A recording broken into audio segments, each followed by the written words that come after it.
अच्छा आज जो होगा सिर्फ डाउट सेशंस होगा, कंप्लीट डाउट सेशन सारे कंप्लीट करना है। तुम लोग पूछोगे ठीक है, नहीं तो मैं फिर दूंगा इसी से।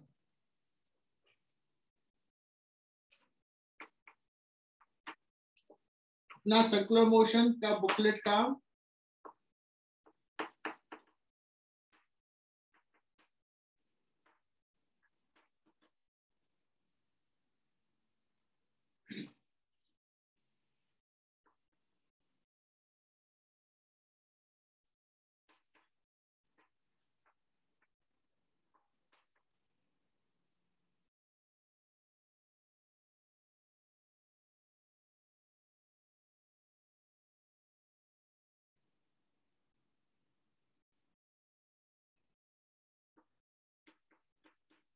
अच्छा 3 पार्टिकल जो सर्कुलर पाथ में मूव कर रहा है, टी इज इक्वल टू 0 पे सिचुएशन ये है। Okay, t is equal to 0 पे सिचुएशन ये है। और ये बढ़िया सा सवाल है। Omega P is equal to दिया हुआ है 5 पाई रेडियन पर सेकेंड, ओमेगा क्यू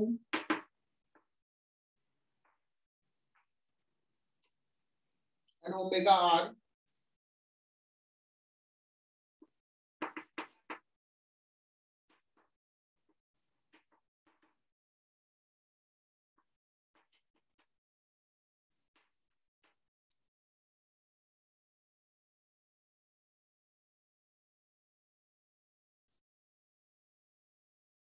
ठीक है।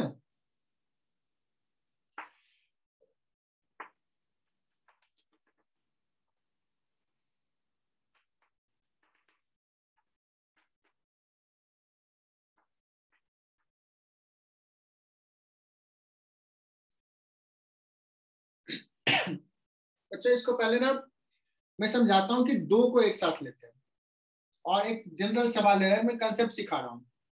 मान लो ये पी जो है वो रोटेट कर रहा है ओमेगा 1 एंगुलर वेलोसिटी से, और क्यू जो है वो मूव कर रहा है ओमेगा 2 एंगुलर वेलोसिटी से, ये सेंस में। ठीक है, तो अगर मैं पी में बैठ के देखूं, पी से देखूं what is angular velocity of Q with respect to P, बता सकते हो क्या इस केस में? ये ओमेगा 2 से जा रहा है, ये ओमेगा 1 से जा रहा है। ओमेगा 1 जी कैप माइनस ओमेगा 2 राइट है। अब देखो इसका ओमेगा 2 नीचे, इसका ओमेगा 1 भी इनटू द प्लेन, दोनों का direction same. Omega Q with respect to P क्या हो जाएगा, omega Q minus omega P relative motion से।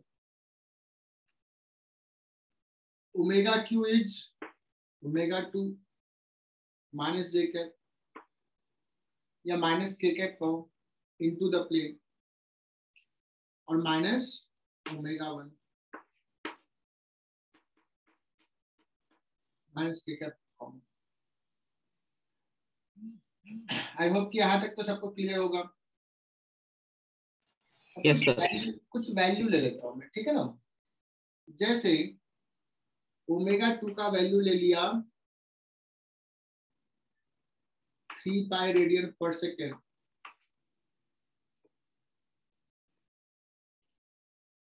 और इसका वैल्यू ले लिया ओमेगा 1 का सपोज कितना ले लूं 2 पाई रेडियन पर सेकेंड। t इक्वल टू 0 पे यहाँ पे बहुत छोटा सा सवाल लेता हूँ। ओमेगा 2 कितना हो गया 3 पाई माइनस 2 पाई, मतलब पाई माइनस के, माइनस के का मतलब इसके रेस्पेक्ट में ये कितने एंगुलर वेलोसिटी से मूव करके दिखेगा बच्चों, पाई रेडियन पर सेकेंड से। तो कितने टाइम बाद ये क्यू पी को मिलेगा?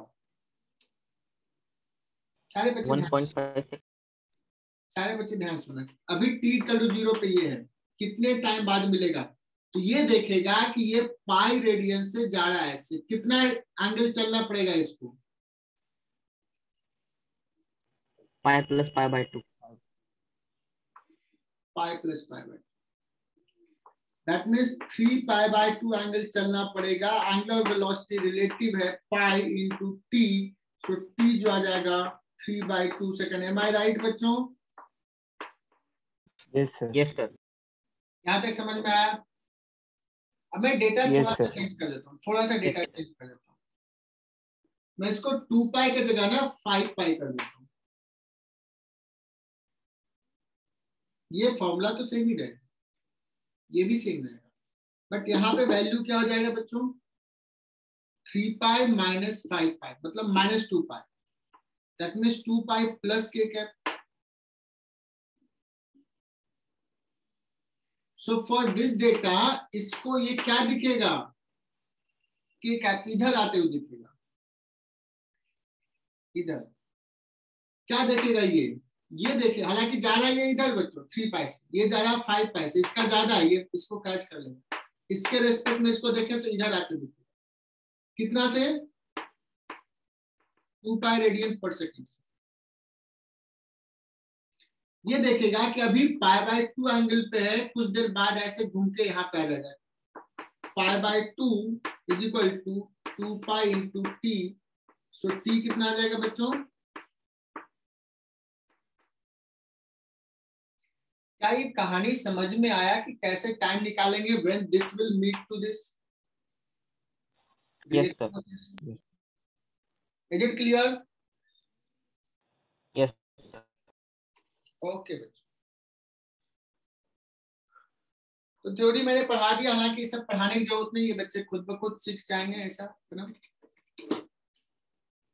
नाउ अब आते हैं बच्चों, इसमें तो 3 दे दिया, 3 दे दिया, तो P में बैठ के मैं Q को भी देखता हूं, P में बैठ के मैं R को भी देखता हूं, ठीक है? तो बताना मुझे, what is angular velocity of Q with respect to P? Angular velocity of Q with respect to P, ये बच्चों 5 पाई से जा रहा है इधर, ये जा रहा है 2 पाई से इधर, और ये जा रहा है 3 पाई से। इसके रेस्पेक्ट में इसका एंगुलर वेलोसिटी क्या हो जाएगा बच्चों?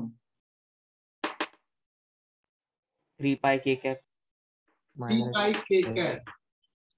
What is angular velocity of R with respect to P? 2 pi. 2 pi 2 पाई क्या? k कैप या minus k cap? k cap. ठीक है, तो बच्चों ये जो ग्राउंड का फ्रेम है उसके जगह पे मैं P के फ्रेम में अगर यही डायग्राम ड्रॉ करूं तो कैन यू टेल मी कि P के फ्रेम में क्या दिखेगा? P को रेस्ट में मानूंगा, और ये जो Q है बच्चों वो दिखेगा कि ये इधर जा रहा है कितने एंगुलर वेलोसिटी से? 3 पाई रेडियन से, और ये जो है इधर जा रहा है 2 पाई रेडियन से। Is it clear? Yes, sir. Yes, sir. तो ये P देखेगा कि Q मुझसे कब मिल रहा है, कब मिल रहा है? Time when Q will meet P, time when Q will meet P।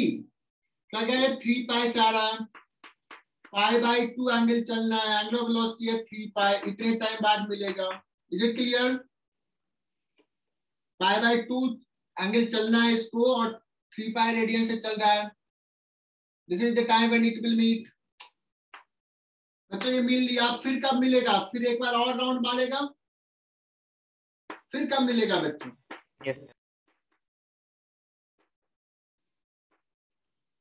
2 पाई और चलेगा, और कब मिलेगा? 5 4 pi. क्या? और first time, second time, third time, fourth time कब मिलेगा? बता दोगे क्या? Yes. अगर मैं Yes, sir. पूछूं बच्चों कि R कब मिलेगा? When R will meet P?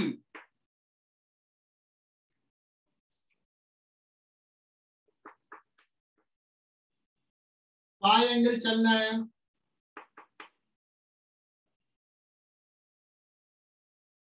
और कब मिलेगा?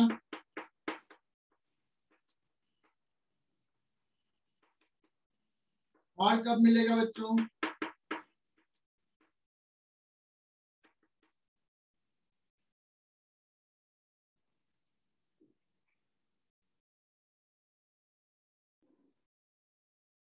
will meet these times. Q will meet at these times. कह रहा तीनों एक साथ कब मिलेंगे? तो जिस टाइम पे Q मिला उसी टाइम पे अगर P मिला, इन दोनों में जो कॉमन है, first common time will be your answer. Is it clear? Yes. Yes. ठीक है, तो ये बड़ा फेमस सवाल है बच्चों, मैक्सिमम बुकलेट में ये रहता है, इसको लिख लो अच्छे से। 10 सवाल, एक्सरसाइज 2 पार्ट 1।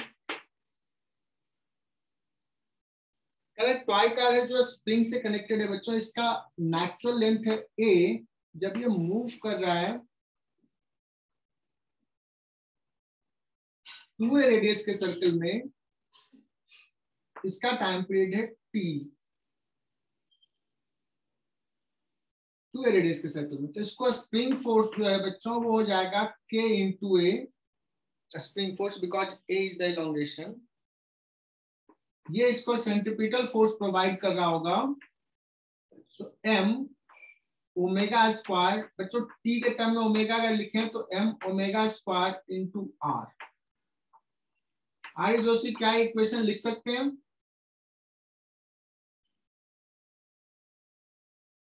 Yes, sir.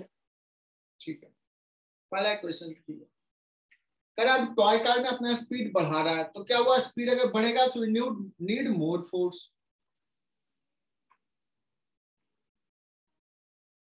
तो क्या होगा, इलोंगेट होगा बच्चों। अब ये जो मूव कर रहा बच्चों, ये 3a रेडियस के सर्कल में मूव कर रहा है। सो अब क्या इक्वेशंस लिखेंगे सेकंड केस के लिए? केस 2 के लिए हम लोग लिखेंगे k into elongation is 2a m into 2 pi by new time period is t dash, radius is 3a। बताओ आर्य, ये दोनों इक्वेशंस अगर क्लियर है तो सॉल्व हो जाएगा क्या ये सवाल? मुझे नहीं पता क्या पूछा है, टी डैश और टी में रिलेशन पूछा है। Can you find it? Yes, sir. Exercise 1 part 2। सबसे पहले बच्चों C4 ले रहा हूं।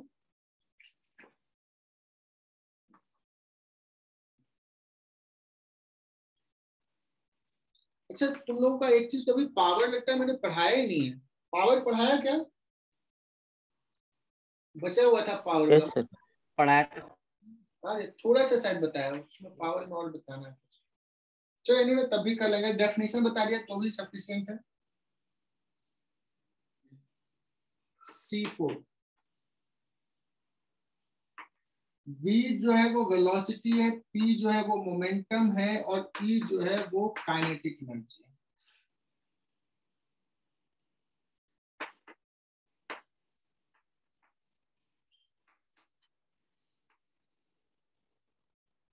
ठीक है, तो क्या रिलेशन है बच्चों? कुछ ऑप्शंस दिया हुआ है,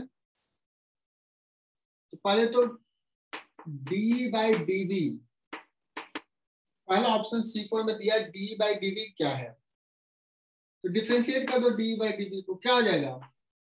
m इंटू वी स्क्वायर का हो जाएगा 2v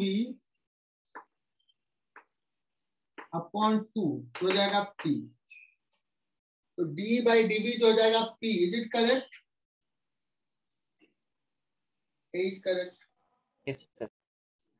ये जब करेक्ट है बच्चों तो b रॉन्ग है, और b रॉन्ग है c भी रॉन्ग है, तो ये क्लियर ना?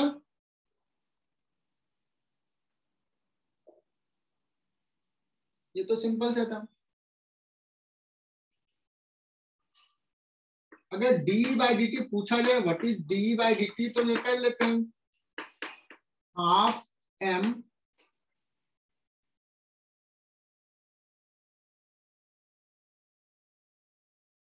वी स्क्वायर का हो जाएगा बच्चों 2v इंटू dv/dt, ये 2 गया।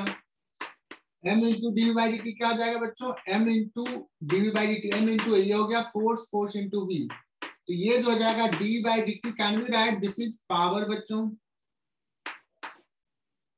Yes so d/dt equal to p लिखा, बट p को मोमेंटम का, अगर p को पावर का देगा तो b will be the correct,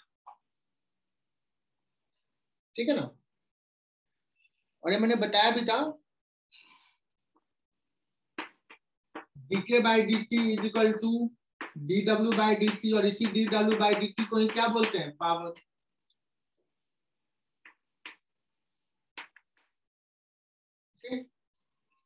so C4 clear. C4 के बाद बच्चों आ जाते हैं D9 and D10।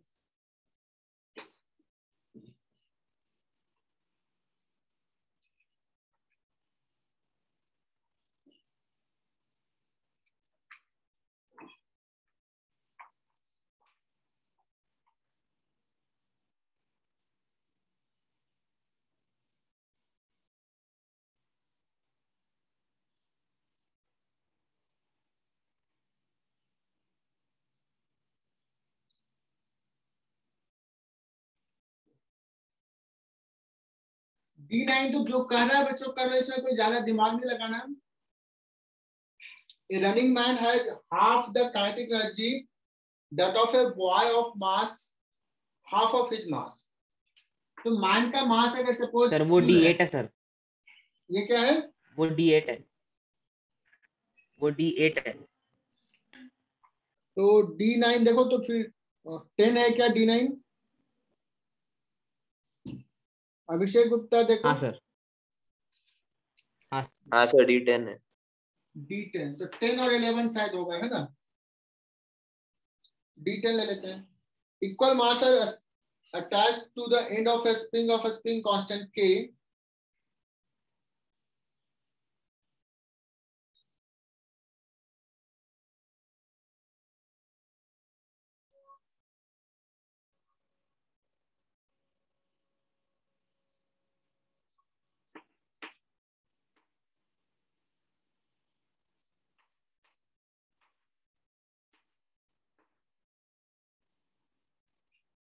Two equal masses are attached to the two ends of a spring constant K. The masses are pulled out symmetrically to stretch the spring by length x over its natural length। बच्चों ये symmetrically पुल किया, ये x/2 गया और ये भी x/2, ठीक है ना। The work done by the spring on each mass during the above stretching।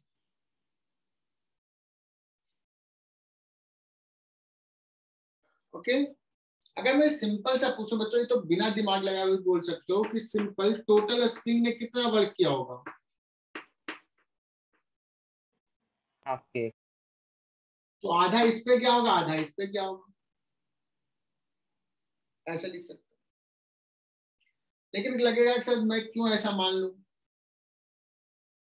तो इसका हाफ जो हो जाएगा that should be the answer. और साइन के साथ अगर देखा जाए तो साइन निगेटिव में, स्प्रिंग निगेटिव वर्क करेगा, तो answer should be what, D. Is it clear.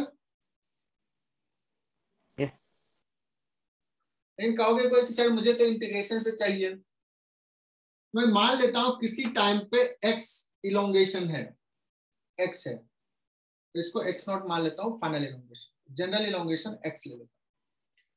तो x है तो बच्चों x से dx ये गया, सिर्फ इस पे वर्क डन लेता हूं।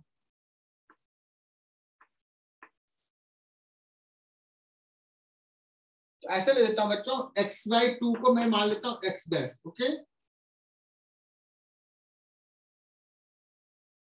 x डैश, और ये डिस्टेंस हम ले लेते हैं dx, छोटा सा डिस्टेंस।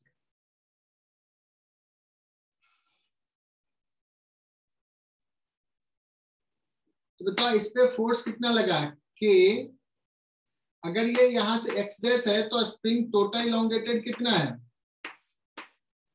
2x dash.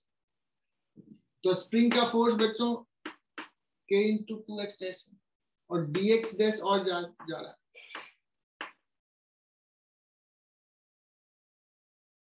तो वर्क डन इतना हो जाएगा फोर्स इंटू डिस्प्लेसमेंट। और ये टोटल कितना जा रहा है फाइनल 0 से लेकर के x डैश कितना होने वाला है x/2। Is it clear? तो 2k into x dash square by 2 और लिमिट पुट कर देंगे 0 से x/2। This will B work done. मुझे लगता है ये क्लियर है। ये आ जाएगा -1/4 k x स्क्वायर। अभिषेक बताओ कहाँ दिक्कत आई? सर वो मैं इंटीग्रेशन से ही सोच रहा था, तो मैंने सिमेट्री से दोनों नहीं तरीके से सोचा बता था। दिया ना, इंटीग्रेशन से भी और इससे भी। आया समझ में?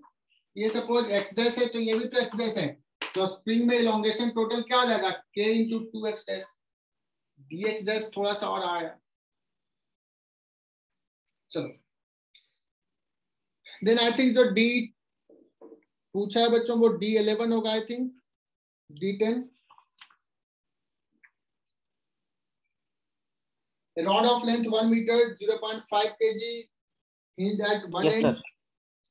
Initially it is vertical, the other end is now raised slowly to make it to 60 degree with the vertical, the required work done. बच्चों इसमें कुछ ज्यादा नहीं है। आर्य जोशी इसको स्लोली रेज किया, यहां से यहां ले गया। ये लेंथ है L। अगर मैं पूछूं कि अभी पोटेंशियल एनर्जी कितना है या पोटेंशियल एनर्जी में कितना चेंज होगा, कैन यू फाइंड कि this will be the centre of mass that will go up. ये लेंथ कितना हो जाएगा L/2 माइनस L/2 cos theta.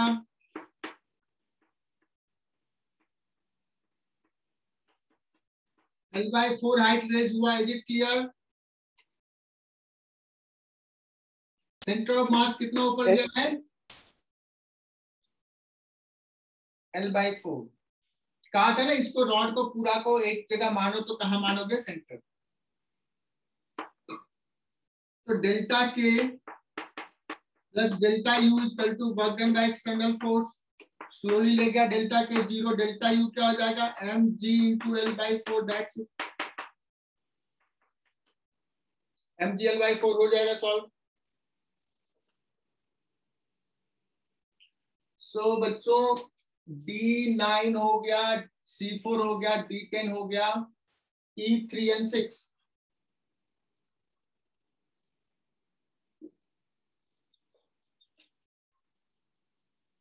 Sir C13 भी।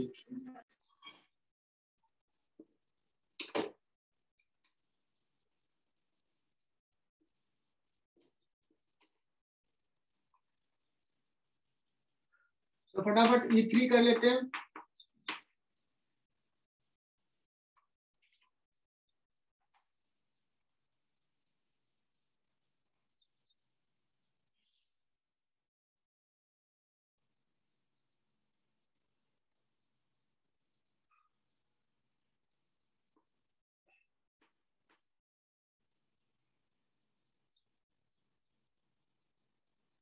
तो ये कांस्टेंट एक्सेशन ए से जा रहा है,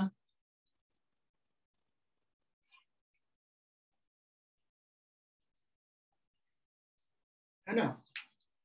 तो सबसे पहले बताओ कि इस पे फोर्स कितना लग रहा है। कांस्टेंट एक्सेशन से जा रहा है रफ सरफेस पे, तो व्हाट इज द फोर्स? कहोगे sir force external force minus friction जो है that is equal to mass into acceleration. तो कैपिटल एफ की अगर बात करें, एफ लग रहा है बच्चों म्यू इंटू एन, यहाँ पे mu m g. Is it clear? अगर मैं पूछूं what is the velocity at any time t, तो अगर सर ये हो जाएगा a इंटू टी, क्योंकि एक्सेलेरेशन कांस्टेंट दिया है इन क्वेश्चन नंबर 3। अब सवाल कितना सिंपल सा पूछा है, power delivered by external agent.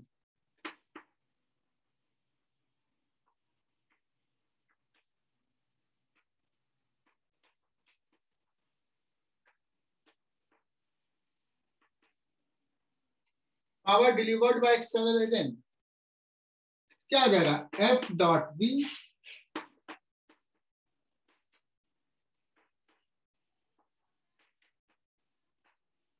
बताओ अनुष्का, क्लियर ये है कोई ऑप्शन? सर ये हो गया था। ठीक है, E3 हो गया, नेक्स्ट इज E6।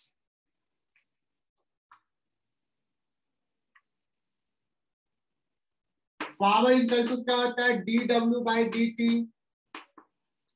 E6 ले रहे हैं, बहुत ही आसान सा सवाल है।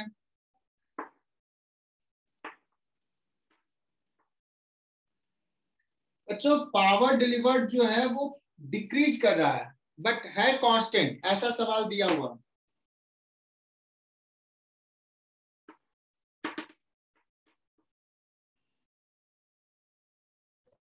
सर ये E6 नहीं है, ये E6 नहीं है, सर ये E5 है। ठीक है, तो An engine pumps up 1000 kg of coal. ठीक है। एनीवे वो भी ले लेते हैं। पहले तो ये बताओ E6 ये वाला तो क्लियर है ना। वर्क डन क्या आ जाएगा Yes, बच्चों, GW इक्वल टू क्या आ जाएगा, PDT। तुम लोग ब्रिलियंट बच्चे हो। टोटल वर्क डन जो area under the curve, work done बढ़ते जाएगा, काइनेटिक एनर्जी बढ़ते जाएगा, पावर चूंकि पॉजिटिव है। चलो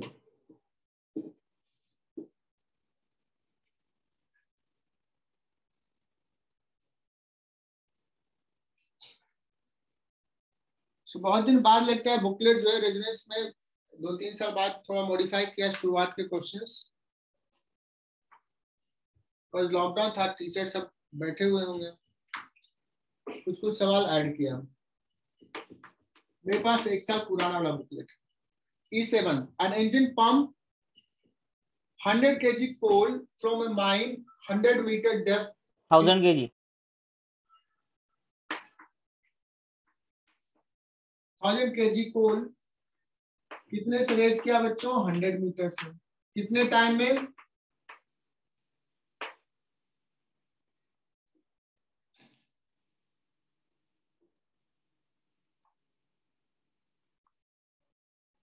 ठीक है।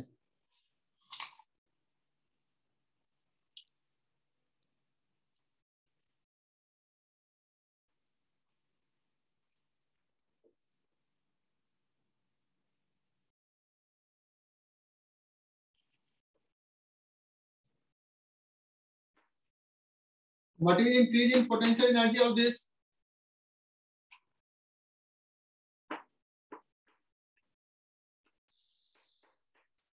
mg into h,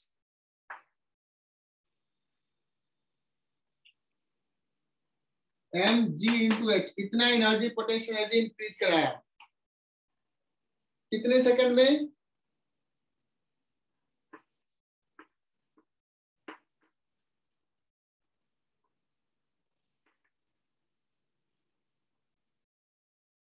इतना पोटेंशियल एनर्जी इंक्रीज कर रहा है बच्चों। तो कौन दे रहा, मशीन इतना पावर सप्लाई कर रहा है पर सेकंड, तो यही पावर है।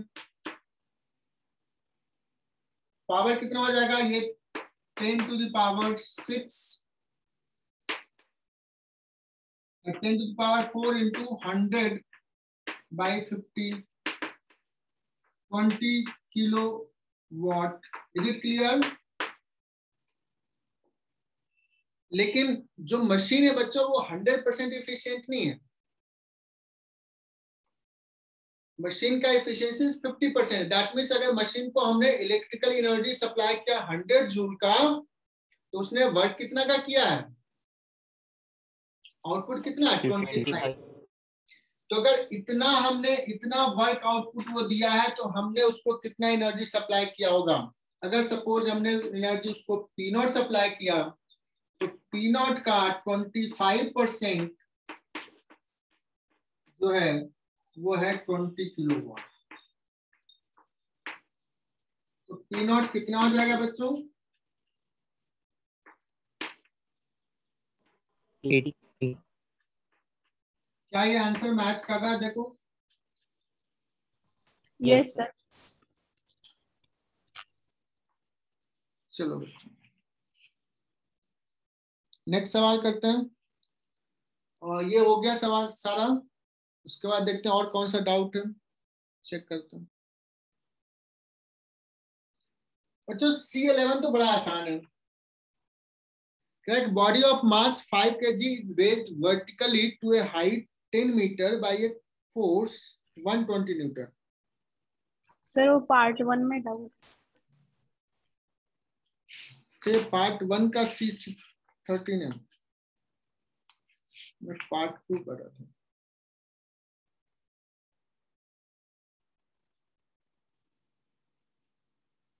ठीक है। अच्छा ये सबका पार्ट 1 का है क्या?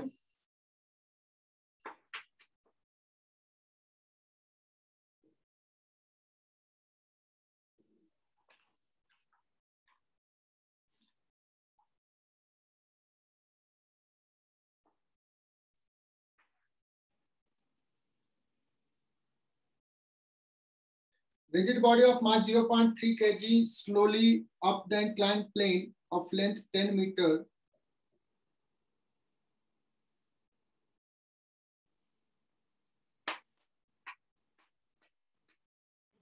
चलिए कौन सा सवाल है सर?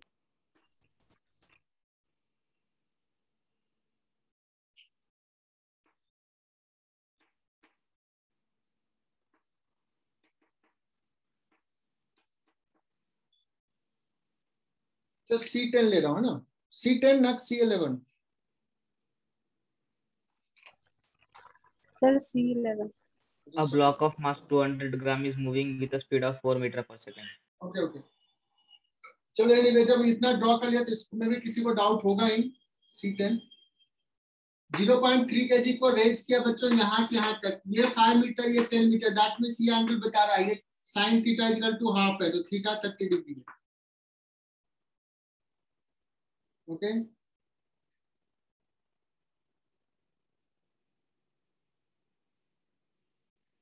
अप्लाइड फोर्स जो है parallel to the incline plane है।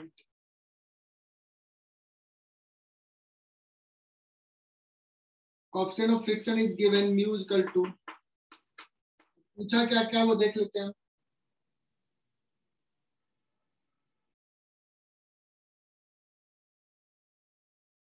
Work done by gravitational force over the round trip, यहां से ऐसे जाके ऐसे आने का, इसके बाद छोड़ दिया था अपने आप यहाँ आया है, क्वेश्चंस पढ़ोगे तो 0 हो जाएगा। Work done by applied force over the upward journey, एक फोर्स अप्लाई किया है और ये ले गया क्या कि स्लोली ले गया है, लिखा है क्या?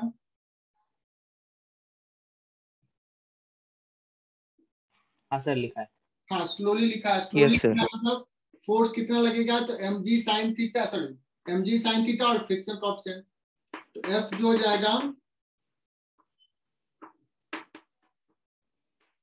10 मीटर ले गया, ये कर लोगे। एनीवे ये सवाल हो जाएगा C10। C11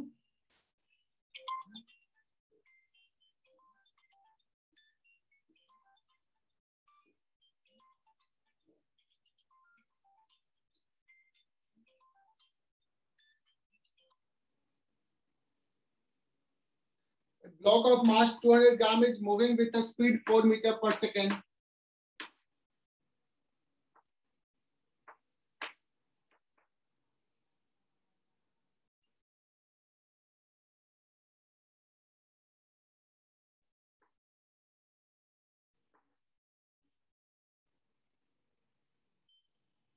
वर्टिकल प्लेन में क्लोज सर्कुलर ट्यूब में मूव कर रहा है।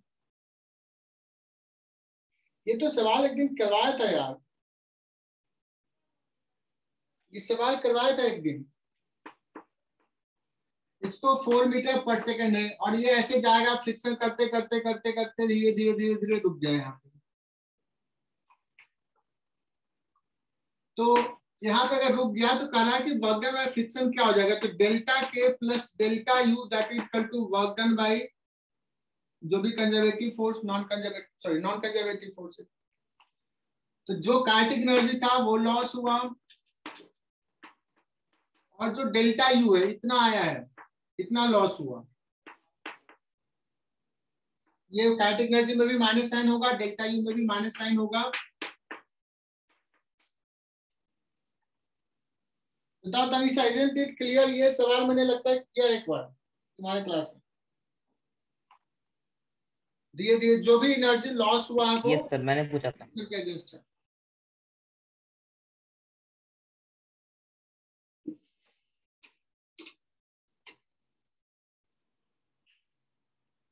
इसमें C12 तक ही है। नेक्स्ट किसी ने भेजा क्या फोटो मुझे?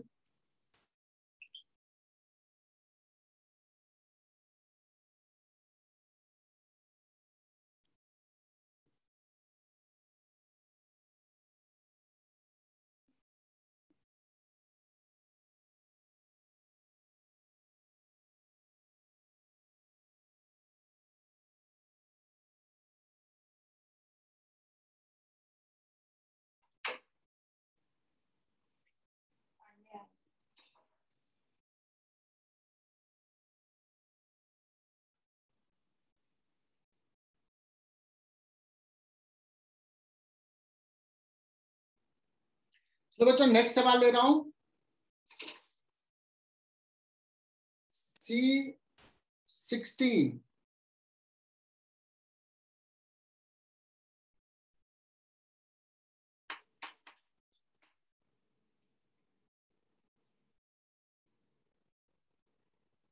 एक एथलीट है जो कि 100 मीटर रन कर रहा है बच्चों, and that runs in 10 second.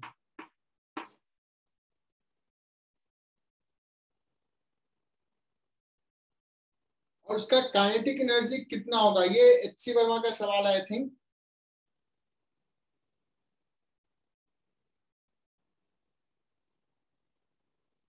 Estimated to be in the range.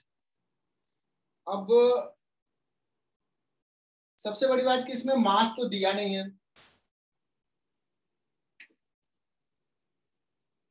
तो मास रफली क्या मान लो, 50 kg मान लो।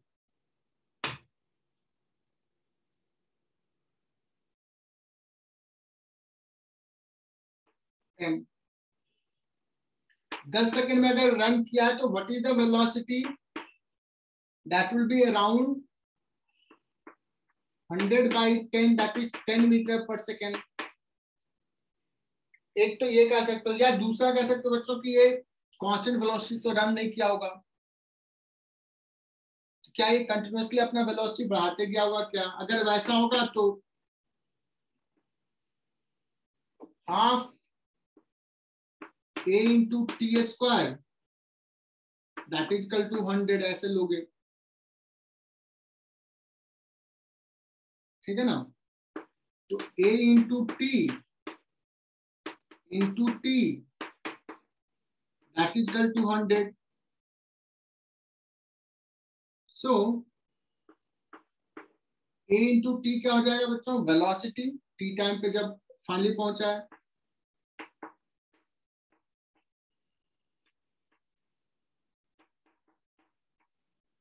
तो v हो जाएगा कितना? 20 मीटर पर सेकेंड। टी का वैल्यू 10 ले लोगे। तो हमने कहा कि रफली या तो वो कांस्टेंट वेलोसिटी से मूव किया होगा 10 मीटर पर सेकेंड, ये रहा होगा थ्रू आउट 10 से चला, या थ्रू आउट एक्सेशन से चला, थ्रू आउट एक्सेट करते गया तो 20 मीटर पर सेकेंड। तो काइनेटिक एनर्जी क्या लिख लेंगे? हाफ m इंटू ये v स्क्वायर ऐसे ले लो, या हाफ m इंटू 20 का स्क्वायर ले लो। m का वैल्यू दिया नहीं है तो अपने मन से 50 kg 60 kg ले लो। तो ये थोड़ा डेटा इनसफिशिएंट है, और ऐसे भी एक आइडिया पूछ रहा है। चलो तो C16 क्लियर। उसके बाद C13 आई थिंक था डाउट।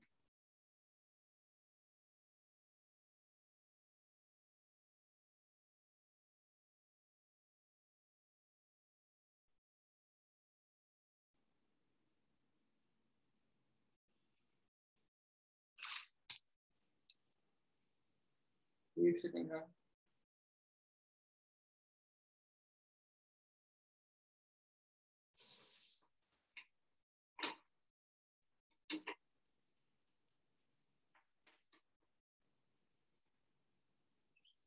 डाउट, कोई भी स्टैंडर्ड डाउट नहीं लग रहा अभी तक। देखते हैं ये कैसा।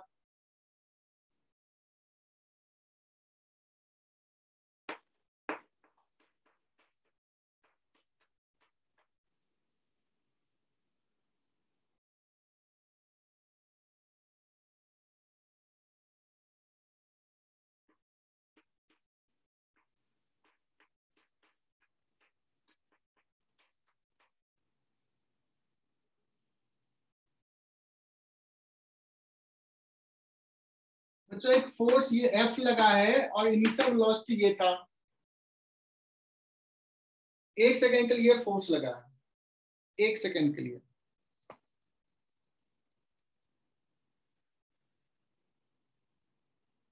तो वर्क डन कितना किया ये फोर्स, ये निकाल।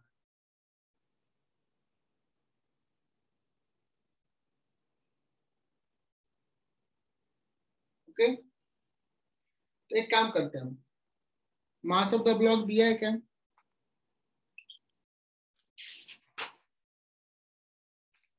Four KG. 4 kg मास दिया। तो ये इनिशियल वेलोसिटी है बच्चों, ये फोर्स लगा है, कितना वर्क डन होगा? तो can we find half m into v2 square minus v1 square. That means v1 तो दिया, अगर v2 निकल जाएगा तो काम हो जाएगा, है ना।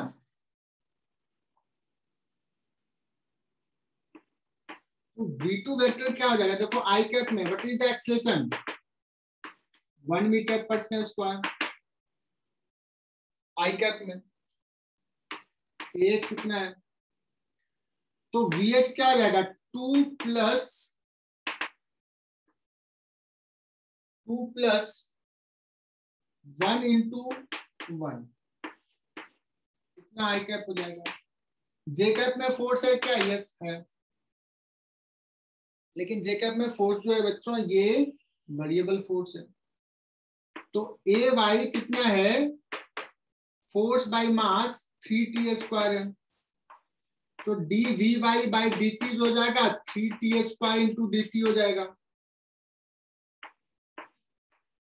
तो वी वाई टी क्यूब हो जाएगा बच्चों 0 to 1। Initial v y is how much? 1। तो v y minus 1 that is equal to 1। So v y final जो हो जाएगा 2, तो हो जाएगा 2 जे cap plus 2 K cap. So can we find this is the velocity final. बच्चों बोलो clear? Sir J cap वाला Sir. कंपोनेंट तो ऐसे भी कोई रोल प्ले नहीं करेगा। Change in kinetic energy v2 square, you know that v1 square तुम्हें पता है, मास दिया हुआ, यू कैन फाइंड दिस। ये निकल गया बच्चों। सर हम उसमें पहले फोर्स और वेलोसिटी का डॉट प्रोडक्ट करके डिफरेंशिएट कर देंगे तो भी आएगा ना सर? क्या करेंगे? एफ डॉट वी से पावर आ जाएगा, उसको टाइम के रेस्पेक्ट में डिफरेंशिएट किया।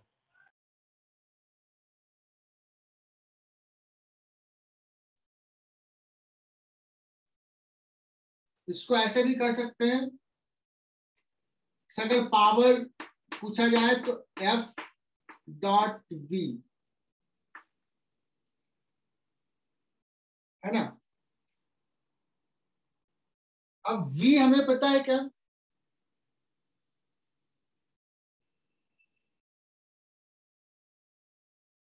v तो ये इनिशियल है,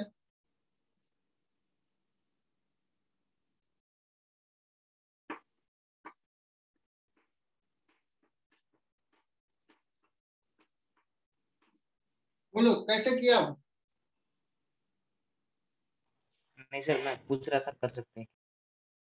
अच्छा, तो अभी आइडिया लगा कर सकते हैं क्या?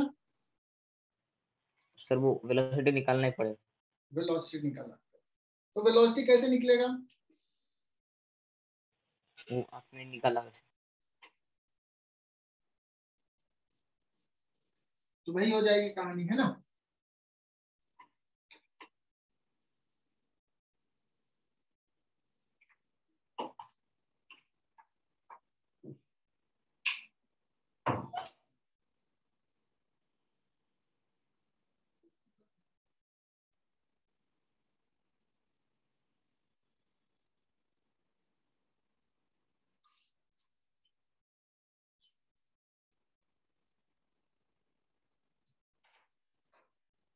चलो बच्चों, तो नेक्स्ट सवाल क्या है। अभी तक हम लोग एक्सरसाइज 1 कंप्लीट नहीं किया यार, कितना स्लो चल रहे हैं।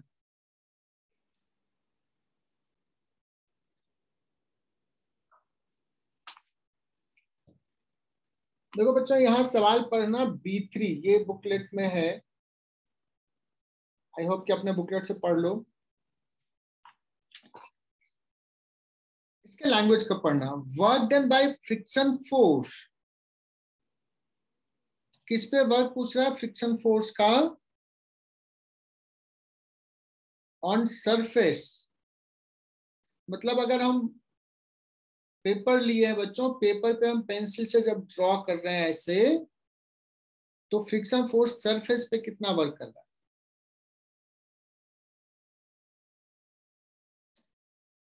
अब मैं बात करता हूं बच्चों, एक होता है work done by friction on pencil, ये पूछता, और एक पूछा है work done by friction on surface. क्या ये दोनों में डिफरेंशिएट कर पा रहे हो? अगर ये डिफरेंशिएट Yes, sir. कर लिए तो सॉल्यूशंस आ जाए। जिस पॉइंट पे फ्रिक्शन लग रहा है बच्चों, अगर हम सरफेस पे वर्क डन की बात करें तो फ्रिक्शन लग रहा है, जिस पॉइंट पे लग रहा है, क्या सरफेस मूव कर रहा है? No, sir. सरफेस मूव नहीं। तो सरफेस पे वर्क डन क्या हो जाएगा? 0. 0। लेकिन पेंसिल पे work done non zero. Friction का, जैसे मैं अभी लिख रहा हूं, देखना बच्चों, मैं ऐसे लिखा, मैं ऐसे ड्रॉ कर, अगर मैं कहूं कि फ्रिक्शन ने इस पे कितना वर्क किया है बोर्ड पे, तो ये 0 वर्क किया, बिकॉज बोर्ड मूव किया क्या। अब ये थोड़ा कंसेप्चुअल, ये थोड़ा ट्रिकी हो जाता है बच्चों, ये थोड़ा डेप्थ में जब थोड़ा पढ़ लेते हैं तो समझ में आता है। बोर्ड पे वर्क नहीं हुआ बिकॉज बोर्ड का पॉइंट मूव नहीं किया, लेकिन ये मार्कर पे वर्क हुआ क्या? यस, मार्कर पे फ्रिक्शन किधर लग रहा है? मार्कर पे फ्रिक्शन पीछे लग रहा है, तो मार्क इस पे, ये चौक पे फ्रिक्शन ने निगेटिव वर्क किया।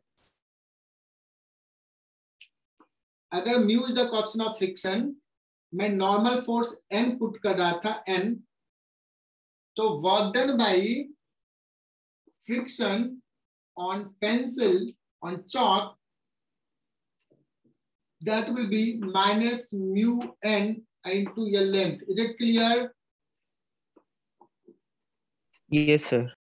लेकिन अगर मैं बात करूं what is the total work done on a pencil, देखो मैं ऐसे जा रहा हूं, ऐसे स्लोली जा रहा हूं, इस पे 2 वर्क कर रहा है बच्चों, एक वर्क हो रहा है फ्रिक्शन का और एक मैं लगा रहा हूं force. I am doing positive work, जिधर फोर्स उधर displacement, friction is doing negative work, that's why हमारे चौक का काइनेटिक एनर्जी चेंज नहीं हो रहा। बच्चों मैंने ये सवाल समझाया, मुझे पता है कि बहुत सारे बच्चे उतना बिना समझे हुए भी टिक कर लेते हैं, बट आई होप कि मैंने सारा कंसेप्ट डिस्कस किया। Work done by friction on surface, work done by friction on chalk, net work done on the chalk, work done by external agent on the chalk.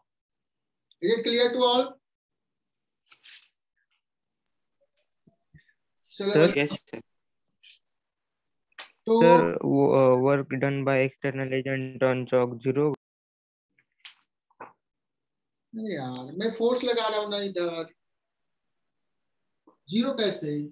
मैं लगा रहा हूं force, displace भी हो रहा है, कितना फोर्स लगा रहा हूं? जितना फ्रिक्शन लगा रहा है। Yes, sir. Yes, sir.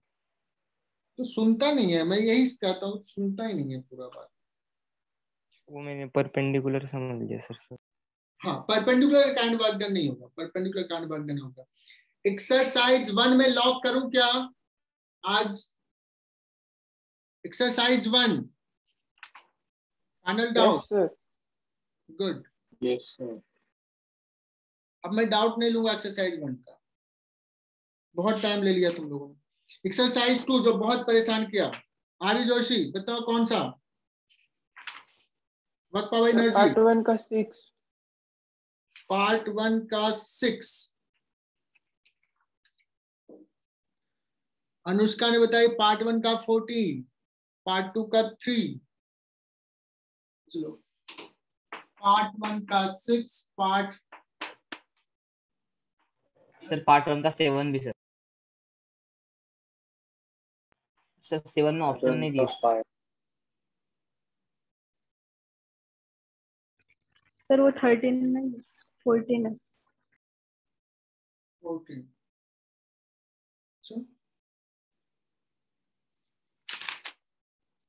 यार तुम्हारा ऐसा है क्या 13 के बाद 14? यही है सवाल? मेरे में 19 गलती से लिखा हुआ, 13 के बाद डायरेक्टली 19 सर वो आप क्वेश्चन पढ़ के बता सकते हो? नहीं दिख रहा? सर वो 13 थे ना, वही सर वो हमारा 15 है sir.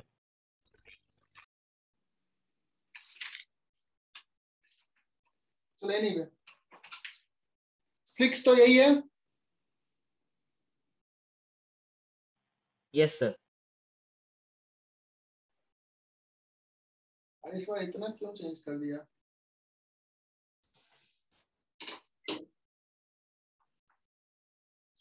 Six, a small particle flies along the track of elevated ends.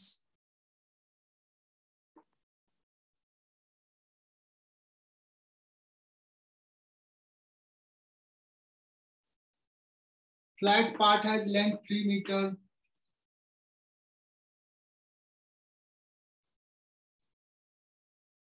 बच्चों यहाँ पे म्यू दिया हुआ है।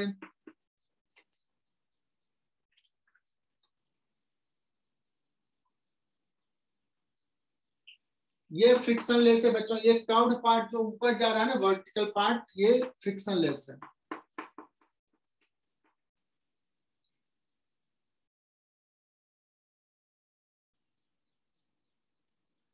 Finally the particle will come to rest. चलो ये देखना, इसको रिलीज किया, ये ऐसे आएगा, ऐसे जाएगा, फिर ऐसे जाएगा, फिर ऐसे आएगा, ऐसे ऐसे ऐसे ऐसे जाएगा, ठीक है ना? तो एनर्जी लॉस इसका कहां हो रहा है, किस पार्ट पे हो रहा है? यहाँ पे हो रहा है, फ्रिक्शन के अगेंस्ट। तो ये टोटल डिस्टेंस कितना चलेगा बच्चों? तो जितना काइनेटिक एनर्जी लॉस हो गया, हाफ mv स्क्वायर, जो काइनेटिक एनर्जी में लॉस हुआ वो वर्क डन के अगेंस्ट हुआ होगा, mu n nmg into s total distance travel, this. बोलो बच्चों, क्या ये लिख दो शॉर्ट में?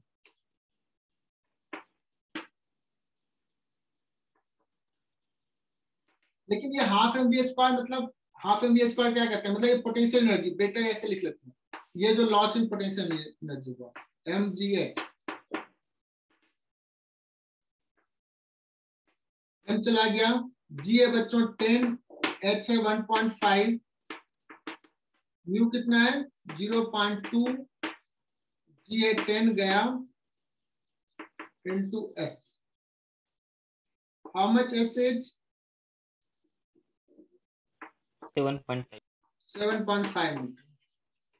चलो अब देखो, सबसे पहले क्या हुआ होगा, 3 मीटर गया, ऐसे जाएगा, इसका मतलब नहीं, 3 मीटर आया, 3 3 6, 1.5 मीटर, 7.5 आ जाएगा। तो ये मिडिल में रुकेगा यहाँ पे। Is it clear? Yes sir. चलो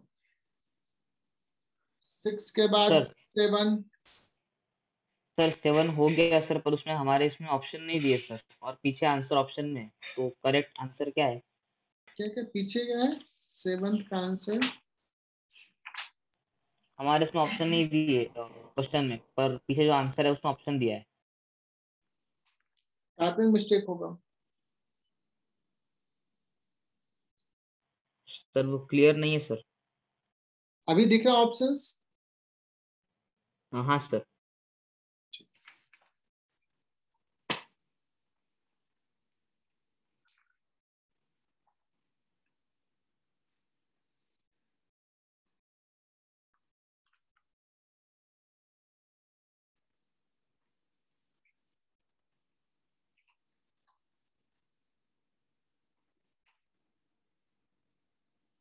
सेवेंथ में ऐसे भी दिया है कि v जो है वो है बीटा इंटू रूट एस। वो हो गया सर, सही आंसर। तो कौन सा? नहीं सर, मुझे ऑप्शन देखना था कौन सा सही है, करेक्ट आंसर।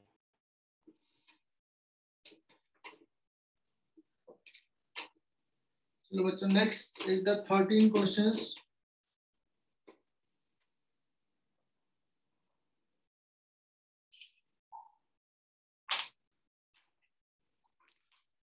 यार 13 बताओ कौन सा है? ओलंपियाड वाला या कोई और है? A force acting on a particle moving in a straight line.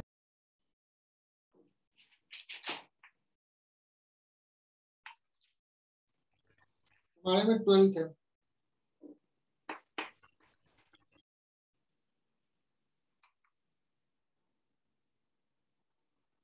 अच्छा, एफ जो है वो दे दिया है k बाई वी है। सर ये नहीं, इसके बाद वाला।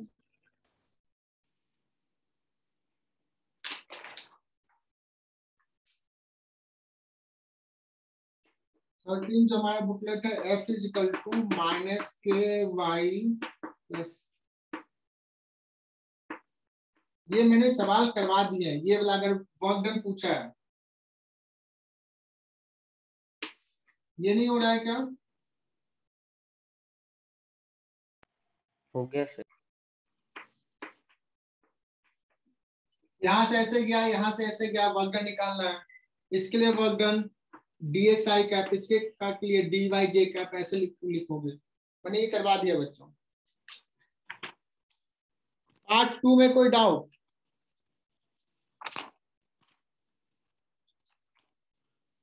अभिषेक तूने कौन सा डाउट पूछा है? Sir question 15 sir. तनीषा ने पूछी है 10 11 7। पार्ट 2 का तनीषा सर एक्सरसाइज पार्ट 2 के पहले का डी ऑप्शन।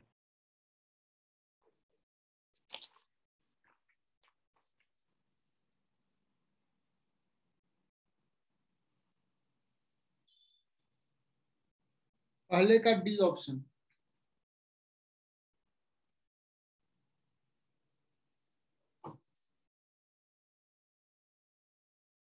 पहले का डी ऑप्शन पार्ट 2 तो ऐसा है। सर वो न्यूमेरिकल वैल्यू है हमारे इसमें, ये मल्टीपल करेक्ट है सर। क्या है, चेंज कर दिया है। ठीक है, पार्ट 3 है मेरे में।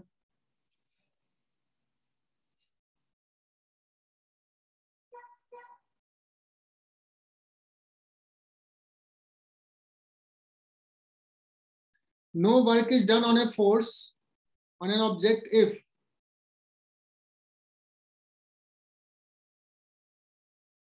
इसमें क्या दिक्कत है? ऑब्जेक्ट जिस पॉइंट पे फोर्स लग रहा है वो पॉइंट मूव नहीं करेगा ना, तो वर्क डन नहीं होगा। सर उसमें लिखा है object moves. Yes, but point of application does not move. Okay sir, ठीक है। ठीक है ना? तो जिस पॉइंट पे फोर्स लग रहा है, जैसे मैंने, तुम जाके नोटबुक देखना, मैंने लिखा था DSS और लिखा था, बोला भी था S is the displacement of point of application of force. Yes sir. Last सवाल, आज का लास्ट सवाल ले रहा हूं। D3 सॉरी पार्ट 3 का थर्ड।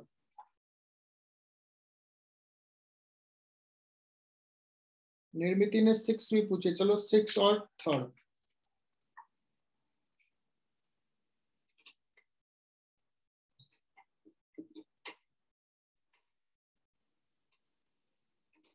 नया बुकलेट ले आना चाहिए था मुझे ध्यान नहीं था, इतने सारे गलत उल्टा कर दिया है।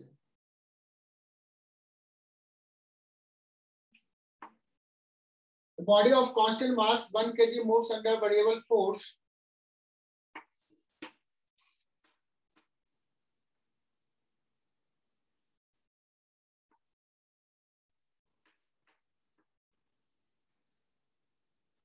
ये फोर्स वर्सेस डिस्प्लेसमेंट का ग्राफ दिया है। What is the area under the curve?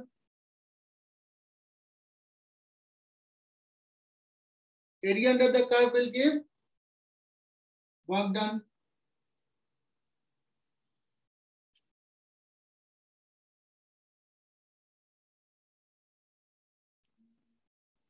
Area under the curve will give work done. तो इसमें क्या पूछा है? The velocity of the particle will increases up to s equal to 2 meter and then decreases। नहीं, work done तो positive ही है ना, तो इट विल इंक्रीज करने का रेट कम हो रहा होगा, बट इट विल इंक्रीज। तो A is the wrong option. B velocity at s equal to 6 metre. ये बच्चों ये टोटल वर्क डन निकाल लो, delta k equal to work done. Work done total area हो जाएगा। Final kinetic energy half m v square minus initial kinetic energy आना चाहिए। The final velocity निकल जाएगा। The acceleration is constant up to s equal to 2 metre. Yes बच्चों, जब force constant है तो एक्सेलेरेशन कांस्टेंट होगा, but then it is negative. इसके बाद क्या हो रहा है? फोर्स कम है, कम हो रहा है, बट नेगेटिव नहीं है, तो डी इज रॉन्ग। तो 3rd सवाल clear. And 6th is very very important. 6th सवाल देखो, यही डायग्राम है, कार्ट में मैन है। लास्ट सवाल आज का। अब बच्चों नेक्स्ट क्लास में ना इजी सवाल मत पूछना, सारे थोड़े अच्छे सवाल पूछो और कंप्लीट करो booklet and work power energy as well as circular motion.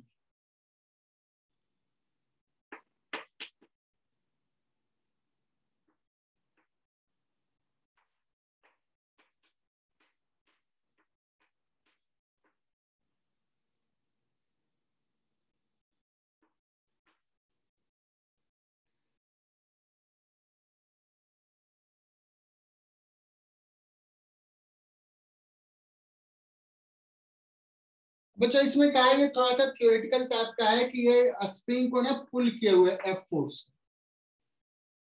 और कार्ट जो है वो v वेलोसिटी से मूव कर रहा है, और किसी t टाइम में वो चला है vt जो है that is equal to l। अब बहुत सिंपल सा है, द मैन निकालना क्या है?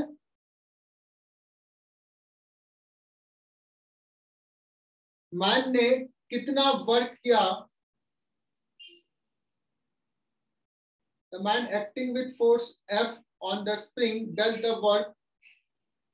तो देखो मैन अगर इधर फोर्स लगा रहा है, इसके फ्रेम में ये 0 वर्क करेगा, बट ग्राउंड के फ्रेम में ये पॉइंट L डिस्प्लेसमेंट गया है, तो F इंटू L इतना वर्क डन करेगा। तो A is the correct option.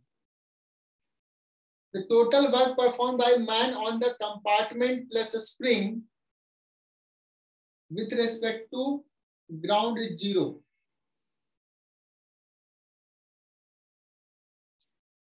अब सुनना बच्चों, यहां से अगर ये मैन इस पे F फोर्स लगा रहा है, तो ये यहाँ पे खड़ा है, ये भी रेस्ट में खड़ा है, तो अगर ये पुल करा F से, तो इस पे भी F लग रहा होगा, और इसको F जब लग रहा है तो मैन आगे क्यों नहीं जा रहा है? बिकॉज फ्रिक्शन इधर F लग रहा है। मतलब इस पे अगर F फोर्स इधर लगा रहा है मैंने स्प्रिंग पे, तो कंपार्टमेंट पे F फोर्स आगे लगा रहा हूं। Is it clear? तो बड़ा स्ट्रेटेजिकली इसको लिखा है कि total work done by man on spring plus cart वो 0 होगा। स्प्रिंग पे नेगेटिव, कार्ट पे positive. Is it clear? Yes. The work done by friction acting on the man with respect to ground. With respect to ground जो है, the work done by friction acting on man, friction का work man पे,